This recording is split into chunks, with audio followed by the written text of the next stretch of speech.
Hey guys, it's that time of year again. We all want good, cheap games. But that's hard to do this day and age. There's so many collectors out there and so many, resellers that want to get like full market value for their stuff.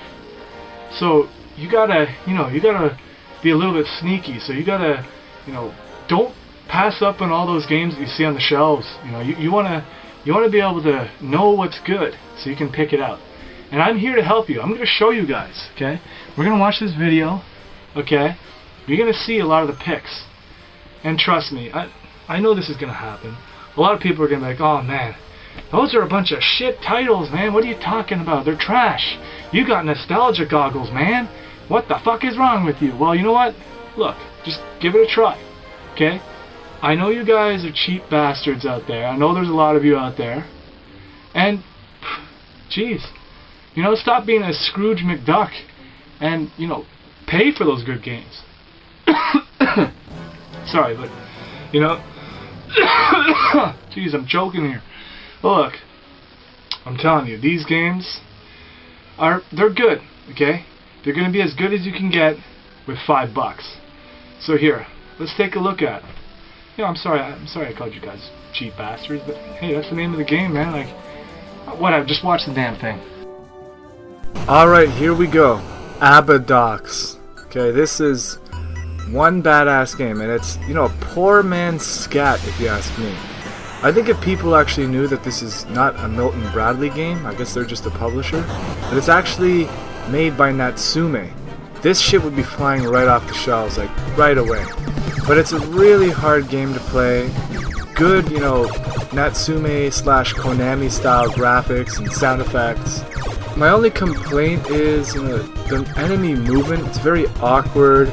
It's very wavy kind of movements, and your character moves a little bit too slow. But to make up for that, you get some pretty sick power-ups, and your guy can kick some ass otherwise. This game will keep you entertained for a while because it's got both horizontal and vertical shooter type levels, and it's got some really good bosses. That Natsume boss type stuff. You know what I'm talking about if you played a Natsume game. So, you know what? For $5, this game is pretty badass. Alright, next up on my list is Bad Dudes. I remember getting this game from some kid in my neighborhood. He had a garage sale. I got this and World Champ, and I thought, damn, this game has a really cool cover, and I had to get it. And it turned out it's actually a pretty good game. Like, it's not as good as your Double Dragons or your Mighty Final Fights. It's got some pretty good sound, good music, but the only problem is it's really choppy and your eyes are going to have to get used to it. But you get to do some, cool moves in it, like that charge punch, and you can just, you dim-mac the shit out of guys. There are some cool weapons like some nunchucks and, daggers and such. Drink some soda pop as well. And you can go into the sewer Ninja Turtle style, and there's also, this third stage, like Double Dragon third stage type level in the forest. Not bad for $5. And you get Karnov as a cameo boss. Here's another great classic, Blades of Steel. I somehow got this game as a kid, I don't know how, but I remember a bunch of kids had it. It's a pretty common game. And I remember just playing this all the time. I had so much fun with it. This is real man's hockey. There's no time for, stupid things like offsides. Like, come on. And if you get into a fight and you get your ass kicked, that's your own problem. You get put in the penalty box. Here at Blades of Steel, the crowd, they don't tolerate losers, man. There's only room for winners. Blades of Steel also has the most powerful goalies I've ever seen in any game. They're indestructible, man. You touch them, you get dropped. This game also keeps you very entertained with two of the best halftime shows I've seen in my entire life. One of them, you get to play, a mini game of Gradius, or Gradius, however you want to call it. And you get to see an advertisement for Contra and Jackal. And the other one, you get to see this, cool, funny looking polar bear shoot a puck. Nice shot! Next up, Cabal. Nothing beats that arcade version with the, little roller ball. But, this is going to have to do for $5. I'd have to say that this game is better than the, NES Punisher, and it's 2 players, and, it's a lot cheaper. So some of the selling points of this game are, you know, you could do this continuous commando roll, where you could just roll around, you could dodge a lot of enemy fire. There's a couple of cool, you know, heavy machine guns you could pick up, you know, just mow down all the enemies and, you know, blow away some tanks. It also has a lot of variety of stages. And not only that, a lot of the actual environments are destructible. So what you gotta do is save up your grenades, you know, and just commando the shit out of the place. Alright, so here we got Goonies II. I would say if you're really strapped on cash and you can't get a Castlevania game, you know, this is a good alternative to that. It's got this good polished Konami look to it, and it's pretty enjoyable. This game is here to take the greatness of Castlevania and meld it with the shittiness of Friday the 13th for the NES. Goonies 2 is the balanced product of that. I guess that's the best way I can explain it. You get to use this yo-yo that's kind of like the whip in Castlevania, and you can get like some cool weapons like a boomerang, you know, some explosives. You know, there's a bunch of other stuff as well, but I just haven't been able to find it. Navigating through the levels, you know, it's a pain in the ass. So, you know, maybe if you can get some kind of guide. But, you know, the game actually features a password feature, so you can come back. You know, you still have all your stuff, but you start over at the beginning of the game. Next up, one of my other favorites, Karnov. I remember my friend bought this game from a flea market way back in the day, for like $2. And sometimes, you know, I try to remind him about it, but of course, you know, he doesn't remember it all. I'd have to say that it's, you know, a good alternative to a little Samson or a Mega Man. Okay, I understand that it's far stretched from being a Samson or a Mega Man, but this is as good as you're gonna get with stretching a $5 bill. Nothing beats a Fat Man character, you know, with a bunch of cool power-ups that you can get, and, you know, just a ton of variety of enemies. And hey, isn't that the guy from Earthbound? The bosses aren't like too ridiculously hard, so it doesn't get you too angry. Well, actually, I got pretty pissed off playing this, but, you know, other than that, once you figure out what the game is like, they're pretty easy to beat. One issue is, you know, Karnov just seems to move really slow. Sometimes the enemies are just way too fast, and there's nothing you can do about it, and you just end up getting killed. One thing a lot of people don't know about this game is once you reach the 5th level, you actually get to swim around, and it's a pretty cool level. So if you get that far, you know, I'm telling you, this is some fun stuff. Okay, let's look at Kung Fu. This is a pretty tough game for a kid, but still, you know, it's a lot of fun. This is a great alternative choice to, you know, the now overpriced Jackie Chan NES game that people seem to be going crazy over now. I don't know why. It's funny that I say Jackie Chan because this game is actually based off of Jackie Chan from Wheels on Meals. I learned this a long time ago when I was browsing a bunch of arcade ads, and I saw the Japanese version of Kung Fu, and it's known as Spartan X. I didn't really see any connection to the movie, other than that the main guy's name is Thomas, and the girl's name is Sylvia. It's a fun little game, kick the crap out of a bunch of enemies. Hey man, you can't lose, it's a great black box game, it's all in one. Alright, next up, Jackal. Alright, this is just another great Konami classic. You know, you go, blow shit up with grenades, blow shit up with missiles, save POWs. What else do you want, man? I would have to say it actually just reminds me a lot of the top-down levels of Super C, except you're in a Jeep. So, you just can't, that's what you need. It's a lot of fun when you're 2-player, and that's it, I'm telling you. It's all she wrote. Here's one of my personal favorites. Pro Wrestling. Nothing beats Starman. Okay, diving off the top rope, flying elbows, deadly brain busters, flying to the outside ring, hop, backflip, kick maneuvers. Frig, man, this is my dream. Okay, in case you didn't notice, I'm actually a big pro wrestling fan. Okay? Just don't laugh at me.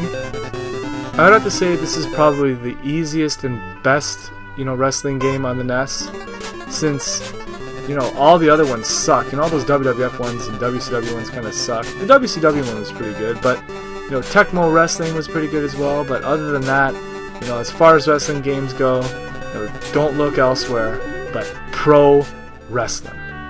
Here we go, roller games. I remember seeing this game back in maybe the early 2000s at a local Zellers, and it was still priced at something ridiculous like $69.99 or something. This game is pretty much just a side-scroller beat-em-up with a lot of dodging out of the way of hazardous environments. Mind you, this game is extremely hard. So, you know, if you're a big fan of Konami games, pick this one up. And it's got this, oh man, what the is that, like a fusion of Larry King and the mother from Golden Girls? Here we got Section Z. I see this game everywhere. No one seems to pick it up, so you shouldn't have a problem finding it. It's a Capcom game, so it actually has pretty good graphics and some pretty smooth controls, but damn, is it ever hard. I noticed the game is very stingy with giving you good firepower power-ups. And everything moves so fast and there's very little room to dodge enemy fire. If you like a really good challenge, I suggest you get this one right away. Oh yes, another great one, Sky Kid. This is a great, you know, old school kind of arcadey type flying game where you get to pick up a bomb and destroy your target. This game is kind of scoonish except for the high price tag.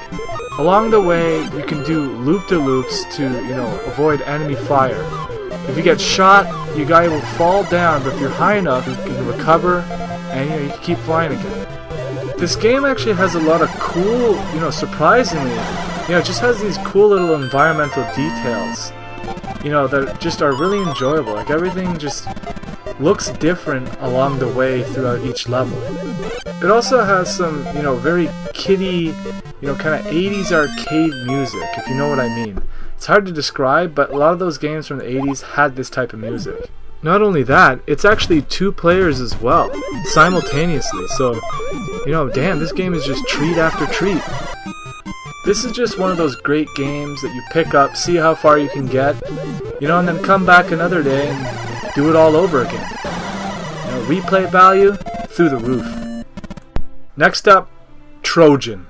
This is a great arcade type game. I never actually played this game as a kid on the NES, but I did play the MAME emulation of this game like way back in the day on my old PC, and you know, I had a hell of a lot of fun with it. I would say this is not quite as good as the arcade version, but it's pretty damn good for $5. It plays a lot like the arcade version, but you know, there's a few minor differences. There's a lot of great bosses in it. You know, it's smooth gameplay. So, you know, if you can, get it, pick it up, play it, and have fun. And finally, here we go, one of the great classics, Track and Field 2. Played this for years when I was a kid. I never actually owned it, but I just borrowed it from, you know, a bunch of people. Tons of great events. You know, so many of them to play. You know, a few hidden ones as well if you go through the Olympic mode. I'm not going to show you here, you know, you have to find out yourself. There's a lot of cool little details, like the competitors in the Olympic mode all have their own names, respective to their countries, and each of the countries have their own anthem as well. What the hell, I've never heard this anthem.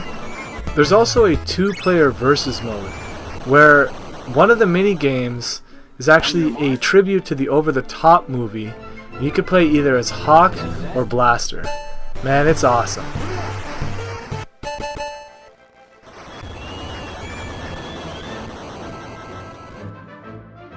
Okay, so that was it. So hopefully you guys agree with me on some of those titles, because that's as good as you're going to get with $5.